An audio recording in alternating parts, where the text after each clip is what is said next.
오늘의 본문 말씀인 마가복음 10장 45절 말씀은 정말 중요한 말씀입니다. 신학교에 가면 이 말씀부터 외우라고 합니다. 복음서의 주제와 같은 말씀이고, 마가복음에만 나오는 게 아니라 마태복음 20장 28절에도 같은 말씀이 기록되어 있습니다. 자신이 이 땅에 왜 왔는지를 예수님께서 제자들과 우리에게 정확하게 설명해 주시는 말씀입니다.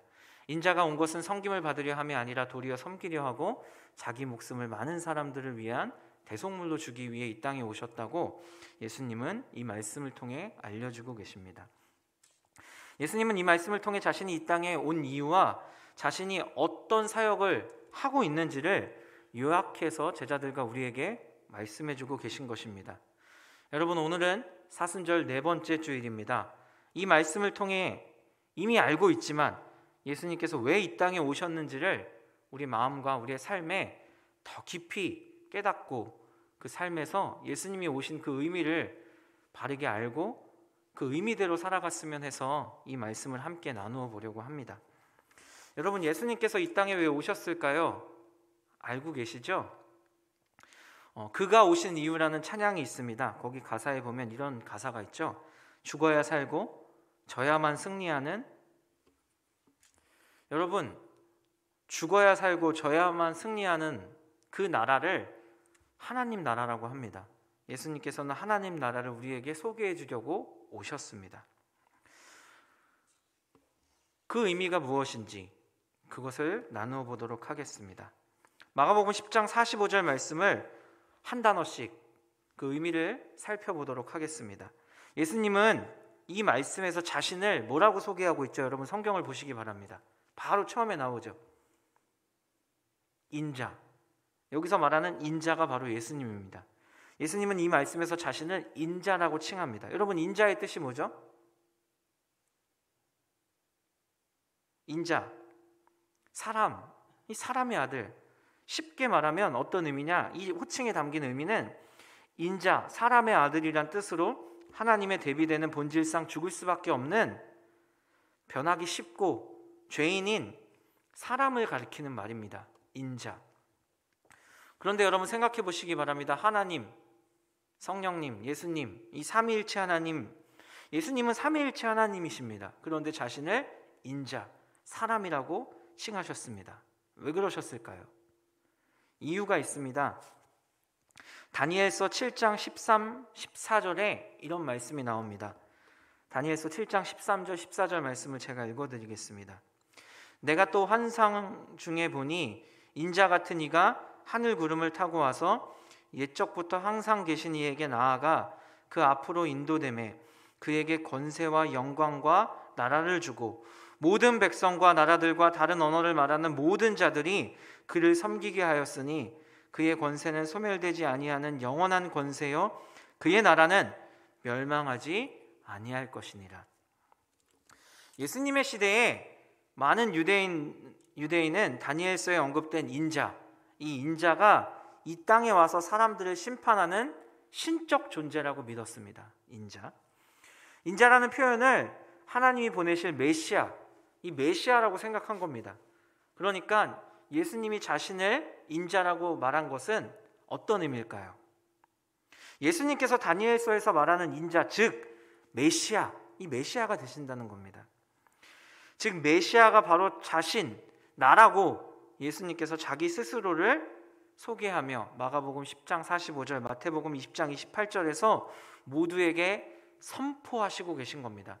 내가 인자, 너희들이 기대하고 너희들이 대망하던 다니엘서와 수많은 선지자들이 예언했던 메시아다 라고 선포하신 것입니다. 그렇습니다. 예수님은 메시아입니다. 여러분, 메시아가 무슨 뜻이죠?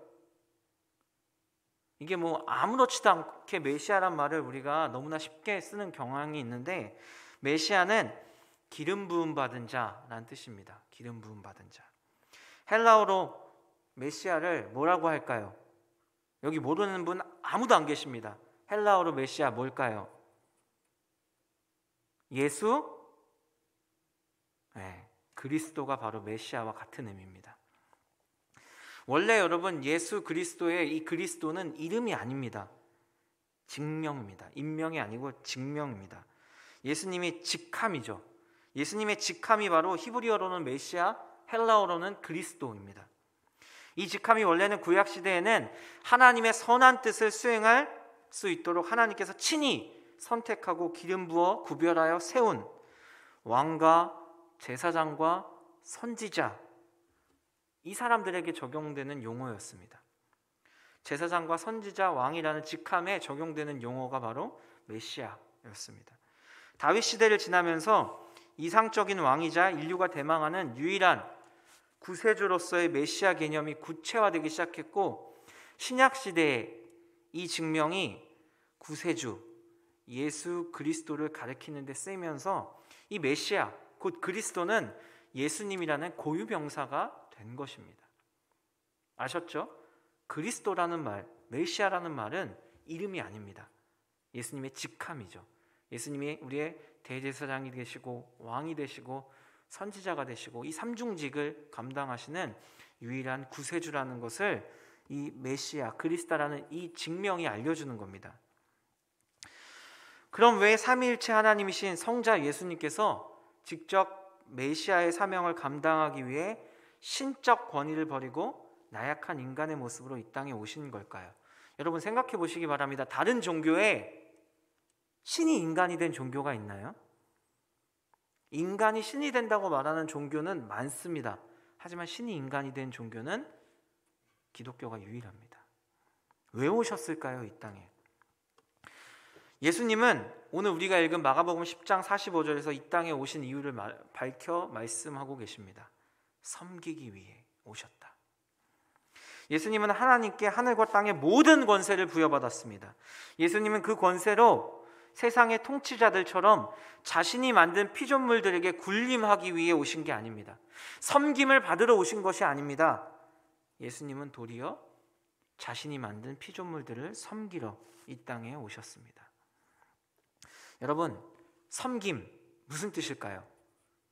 잘 모시어 받듦이라고 국어사전에 나옵니다. 힘써 거들어줌이라는 이런 기본적인 의미가 있지만 성경에서 이 섬김이라는 이 말은 다양한 의미로 사용됩니다. 첫 번째 의미, 하나님의 말씀을 쫓아 하나님과 함께 걸음. 즉 하나님의 말씀을 따라서 그 말씀에 순종하기 위해 하나님과 동행하는 것을 섬김이라고 성경은 말합니다. 두 번째 섬김의 의미, 노역이나 조공을 바침. 세 번째 의미, 종이 주인의 명령을 기다리며 대기함. 종이 주인의 명령을 듣기 위해서 기다리며 대기하는 것도 섬김이라고 성경은 말합니다. 하나님을 위해 일함, 이것도 섬김입니다. 제사나 예배를 드림, 이것도 섬김입니다. 성도를 돕고 그들을 위하여 애쓰고 희생함, 이것도 역시 섬김이라고 성경은 말합니다. 이런 의미들이 성경에 나오는 섬김의 의미입니다. 예수님은 하나님께 하늘과 땅의 모든 권세를 부여받았다고 말씀드렸습니다. 예수님은 그 권세로 세상의 통치자들처럼 군림하러 섬김을 받으러 오신 게 아니었습니다. 예수님은 도리어 피조물을 섬기러 오셨습니다. 그러기 위해 예수님은 이 땅에 오신 겁니다. 예수님께서 자신이 성경이 예언하는 메시아이며 메시아인 나는 섬김을 받으러 온 것이 아니라 도리어 세상을 섬기러 왔다고 강조해서 이야기하신 이유가 있습니다. 왜 예수님께서 이 섬김을 강조해서 자신이 이 땅에 온 이유를 설명하셨을까요? 다른 여러 가지 이유들도 있는데 왜 굳이 섬김을 통해 설명하셨을까? 두 명의 제자가 한 부탁 때문이었습니다. 바로 앞절을 보시기 바랍니다. 바로 앞장면, 야심에 찬 청탁이라고 말하는 게 더 맞을 것 같습니다. 부탁이 아니라. 두 제자가 예수님께 야심에 찬 청탁을 하고 있습니다. 마가복음 10장 35절 37절을 보시기 바랍니다. 세베대의 아들 야고보와 요한이 주께 나와 여짜오되 선생님이여 무엇이든지 우리가 구하는 바를 우리에게 하여 주시기를 원하옵나이다. 이르시되 너희에게 무엇을 하여 주기를 원하느냐 여짜오되 주의 영광 중에서 우리를 하나는 주의 우편에 하나는 좌편에 앉게 하여 주옵소서. 아멘. 예수님께서는 이 말씀의 바로 앞절인 마가복음 10장 32절 34절에서 자신이 대제사장들과 서기관들에게 의해 능욕을 받고 십자가에서 죽을 것이지만 3일 만에 부활할 것을 비로소 알려주고 계십니다. 제자들에게 자신이 이 땅에 와서 이룰 거룩한 하나님 구원 사역, 그게 십자가의 죽음, 부활이라고 그 놀라운 비밀을 알려주신 것입니다. 여러분, 모두가 보고 싶어하고 모두가 듣고 싶어하지만 아무나 볼 수 없고 아무나 들을 수 없는 하나님의 구원의 신비, 예수 그리스도의 십자가 부활을 그들은 보았고 그 메시지를 들었고, 그리고 이제는 보고 들은 것을 예수님의 입으로 직접 듣고 있습니다. 예수님께서 하나님의 구원을 이루기 위한 신비, 그 놀라운 사역을 예수님의 입으로 직접 듣고 있습니다. 그런데도 그들은 깨닫지 못하고 어떻게 해요? 그들의 마음속에 가득한 세상의 가치관, 성공을 탐하고 있습니다. 권력의 자리로 올라가려는 그것을 탐하고 있습니다. 야고보와 요한은 권력의 자리를 원했습니다. 1인자와 2인자의 자리를 예수님께 청탁했습니다. 예수님은 자신이 성경이 예언하고 있는 메시아이며 자신의 대속적 죽음과 부활을 통해 하나님께서 세상을 구원하실 것이라고 하나님 나라의 복음을 끊임없이 선포하고 있는데, 제자들은 예수님의 십자가와 거리가 먼 세상의 권력의 길에만 관심을 보이는 영적 무지함을 보여주고 있습니다. 여러분, 12제자 중에 2명뿐이었을까요? 야고보와 요한뿐이 아니었습니다. 뒤에 말씀을 보면 다른 10명의 제자들이 야고보와 요한에게 화를 냈다, 분노를 일으켰다라고 말합니다. 왜 그럴까요? 내가 그 자리에 앉아야 하는데, 자신들이 그 자리에 앉아야 되는데 야고보와 요한이 먼저 선수를 쳐서 분노의 감정을 일으켜 화를 낸 것입니다. 나머지 10제자의 이러한 반응 역시 2제자와 마찬가지로 예수님의 십자가와 고난, 부활, 하나님 나라, 하나님의 구원 사역, 이 메시아 사역에, 그리고 메시아 사역을 통해 이루어질 하나님 나라의 성격을 모르는 영적 무지함에서 비롯된 어리석은 행동이었습니다. 예수님의 섬김은 세상을 변화시키는 하나님 나라 운동이며 세상의 가치관으로 절대 이해할 수 없는 행동이었습니다. 죽어야 살고 져야만 승리하는 거꾸로 된 하나님 나라, 제자들은 이 신비를 이해하지 못했습니다. 예수님은 모두가 기대하는 왕이 아니라 도리어 종으로 세상을 구원하는 메시아가 되기 위해 이 땅에 오셨습니다. 제자들은 이해를 못할 뿐만 아니라 받아들이기 싫었던 것입니다. 예수님의 섬김은 특별히 2가지 모습으로 나타났습니다. 바로 순종과 사랑입니다. 예수님은 순종과 사랑으로 이 땅을 구원하셨는데, 제자들뿐만 아니라 이스라엘 백성들, 그리고 제사장들, 서기관들, 바리새인들은 권력의, 전쟁의 힘으로 자신들을 로마의 압제에서 구원하여 강대한 나라로 번성시킬 메시아를 기대한 것입니다. 그래서 예수님을 받아들이지 못하고 배척하고 죽인 것입니다. 분명한 것은 예수님은 순종과 사랑의 모양으로 나타난 섬김으로 세상을 구원하셨습니다. 첫 번째가 순종입니다. 아까 성경이 말하는 여러 가지 섬김의 모습들을 말씀드린 적이 있습니다. 말씀드렸죠? 성경이 말하는 섬김의 여러 뜻 중에 첫 번째에 해당하는 것이 하나님의 말씀을 쫓아 하나님과 함께 걸음, 이게 섬김이라고 말씀드렸습니다. 또 종이 주인의 명령을 기다리며 대기함, 이것도 섬김이라고 말씀드렸습니다. 또 하나님을 위해 일함, 이것도 섬김이라고 성경은 말한다고 이야기했습니다. 이 모든 내용의 단어를 성경은 섬김이라고 말하는데, 이 모든 의미를 합치면 그게 하나님에 대한 예수님의 순종이라고 말할 수 있습니다. 순종의 섬김. 예수님은 순종으로 세상을 구원하셨습니다. 빌립보서 2장 5절에서 8절 말씀입니다. 너희 안에 이 마음을 품으라. 곧 그리스도 예수의 마음이니 그는 근본 하나님과 동체시나 하나님과 동등됨을 취할 것으로 여기지 아니하시고 오히려 자기를 비워 종의 형체를 가지사 사람들과 같이 되셨고 사람의 모양으로 나타나사 자기를 낮추시고 죽기까지 복종하셨으니 곧 십자가에서 죽으심이라. 아멘. 여러분, 예수님은 삼위일체 하나님이십니다. 성자 하나님이십니다. 요한복음 1장 1절에서 3절은 이렇게 말합니다. 태초에 말씀이 계시니라.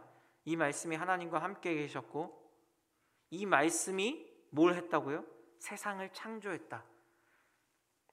이 말씀으로 세상이 다 지어졌다 라고 성경은 말합니다. 여기서 말씀은 예수 그리스도를 상징적으로 표현하는 겁니다. 무슨 말이죠? 여러분, 세상을 누가 창조했어요? 예수님이라고 말하는 것도 틀린 게 아니라는 거예요. 삼위일체 하나님이 세상을 창조하셨다는 거예요. 우리는 그냥 성부 하나님만이 세상을 창조했다고 생각하는데 삼위일체 하나님께서 세상을 창조하셨다는 겁니다. 예수님도 그 자리에 계셨고 예수님을 통해 우리가 창조되었다는 거죠. 그 창조주 하나님이 하나님과 동등됨을 취할 것을 버리셨다라는 겁니다. 삼위일체 하나님의 구원 계획, 창조주가 피조물이 되신 겁니다. 여러분, 아무도 놀라지 않지만 이건 엄청난 파격적인 사건입니다. 여러분, 창조주가 피조물이 된 겁니다. 제가 가게 주인인데 아르바이트 하는 청년에게 사장의 자리를 내줄 수 있습니까? 없습니까? 아르바이트 하시는 분 한번 손들어 보세요. 네. 권혁범 형제 아르바이트를 하는데 사장님이 나한테 어느 날 찾아와서 네가 이제부터 사장해, 내가 종업원 할게, 그러면 어떨 것 같아요?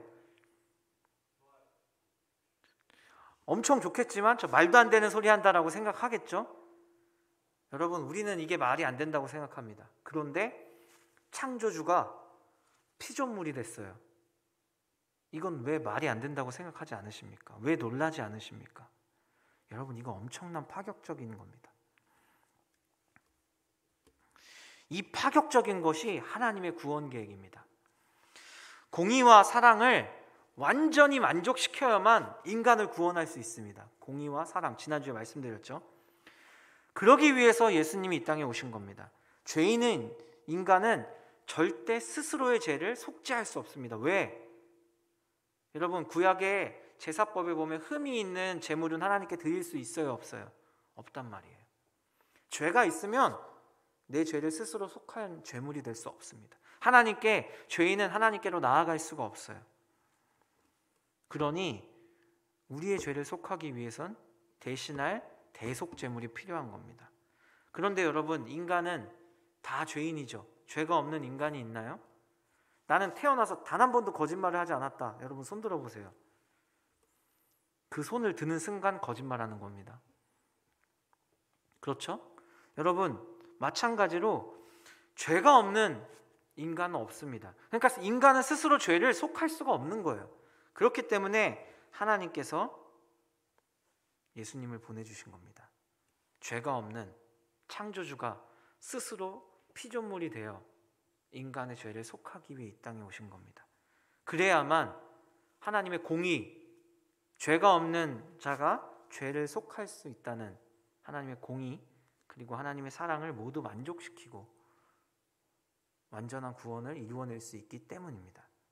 그래서 예수님이 그 공의를 이루기 위해 이 땅에 오셔서 죽으셨고, 그 예수님의 십자가 희생이 하나님의 완전한 사랑을 보여주신 게 되는 겁니다. 근데 예수님은 이 땅에 오사 어떻게 순종하셨냐? 아까 읽은 빌립보서 말씀에 죽기까지 순종하셨다고 말합니다. 아버지의 원대로 되기를 원합니다. 예수님은 죽기까지 순종하셨습니다. 로마서 5장 19절은 이렇게 말합니다. 한 사람이 순종하지 아니함으로 많은 사람이 죄인이 된 것 같이. 무슨 말이죠? 아담이 하와가 선악을 알게 하는 나무의 열매를 먹지 말라는 그 하나님의 말씀에 순종하지 않아서 어떻게 됐어요? 우리가 죄인이 되었고 죽게 되고 세상에 죄가 들어왔잖아요. 그런데 한 사람이 순종함으로 많은 사람이 의인이 되었어요. 여기서 말하는 한 사람이 바로 예수 그리스도입니다. 순종은 하나님의 말씀을 듣고 그대로 행하는 일입니다. 여러분, 99%의 순종은 순종일까요? 아닐까요? 아닙니다. 100%의 순종이 순종입니다. 순종의 모범, 하나님의 말씀을 전적으로 순종하신 예수님만이 완전한 순종을 우리에게 보여주셨습니다. 그래서 그리스도인들을 뭐라고 부르냐? 그리스도인들의 별명이 순종의 자녀, 순종의 제자라고 부릅니다. 왜? 예수 그리스도의 순종을 닮아서 하나님의 뜻에, 하나님의 말씀에 순종해야 되는 게 그리스도인들이기 때문입니다. 여러분, 우리는 순종해야 됩니다. 그것이 예수님께서 이 땅에 오셔서 세상을 구원하신 방법이기 때문입니다. 성경이 말하는 순종의 다른 이름이 뭘까요? 믿음입니다. 그럼 우리는 누구에게 순종해야 될까요? 우리는 누구를 믿어요? 삼위일체 하나님을 믿듯 우리의 순종의 대상은 삼위일체 하나님입니다. 하나님께 순종하는 자에게 하나님은 구원을 주십니다. 여러분, 순종을 히브리어로 샤마라고 합니다. 무슨 의미냐? 듣다라는 의미입니다. 헬라어로는 휘파쿠오인데 아래에서 듣다라는 의미입니다. 아래에 서서 듣는 겁니다. 이게 순종입니다. 아까 섬김에 어떤 의미가 있다고 말씀드렸죠? 종이 주인의 말씀을 듣기 위해 기다린다. 이게 섬김이라고 말씀드렸습니다. 여러분, 예수님은 하나님의 말씀에 순종해서 이 세상에 창조주가 피조물이 되신 파격적인 사건으로 이 땅에 오셨습니다. 우리를 구원하시기 위해. 얼마나 힘드셨으면 예수님께서 이 잔을 내게서 옮겨가게 해달라고 기도하셨을까요? 하지만 나의 원대로 마시고 아버지 뜻대로 되길 원합니다라고 기도하시고 묵묵히 십자가의 길을 가셔서 저와 여러분을 구원하신 겁니다. 예수님을 믿는다는 건 순종하는 겁니다. 무엇에?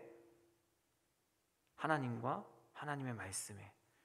순종하기 위해 어떻게 해야 될까요? 그럼 하나님을 알고 하나님의 말씀을 알아야 됩니다.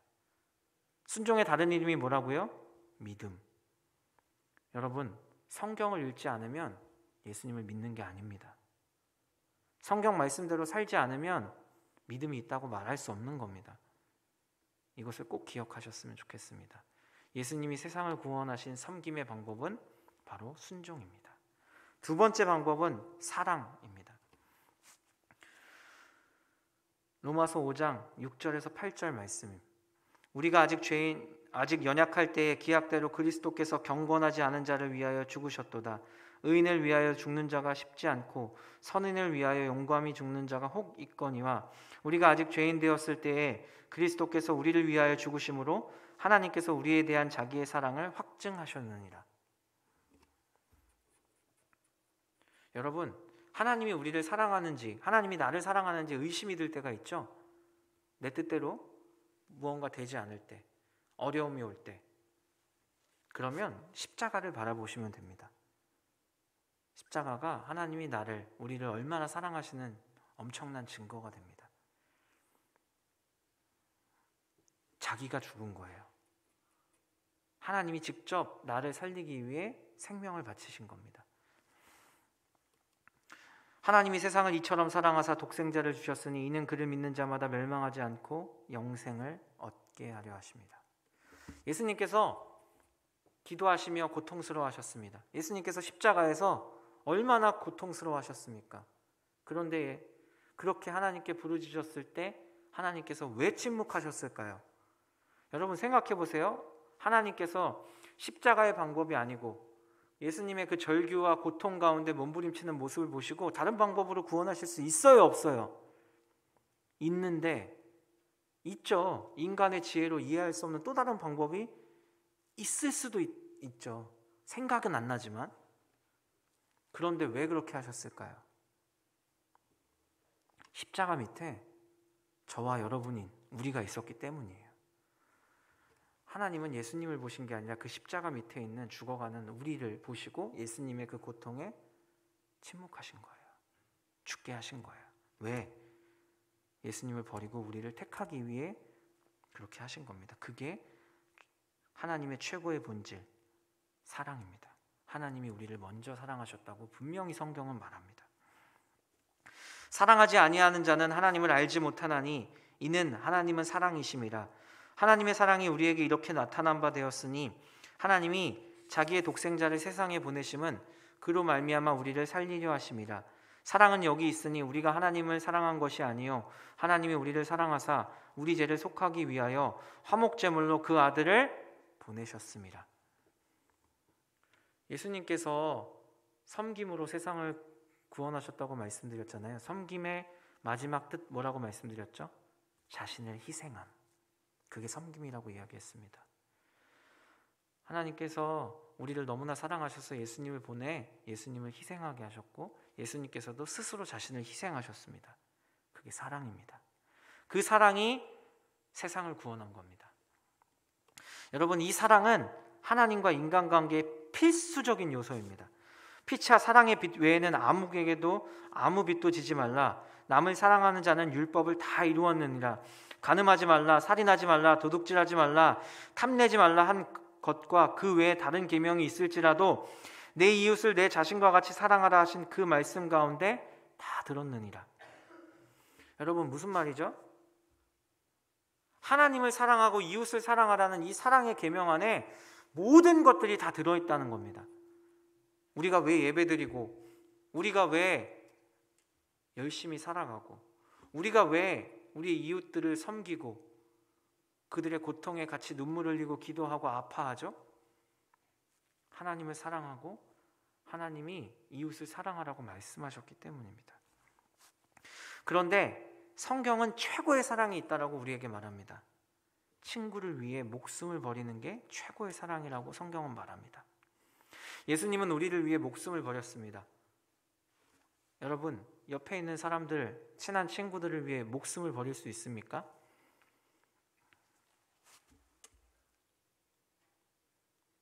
잠깐 생각해봐도 안 될 것 같죠? 네, 안 돼요.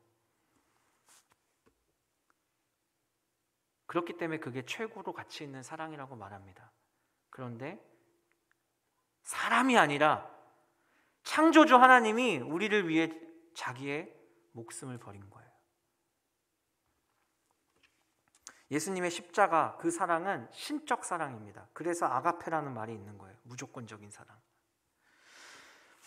그 사랑은 하나님께로만 근원이 있습니다. 그리고 그 사랑은 거짓이 없습니다. 하나님의 사랑은 거짓이 없어요. 그렇기 때문에 나를 향한 하나님의 사랑, 그 구원, 그것은 진실입니다. 하나님은 여러분을 사랑하십니다. 하나님은 나를 사랑합니다. 이것을 의심하지 마시기 바랍니다. 예수님을 보내주셨어요.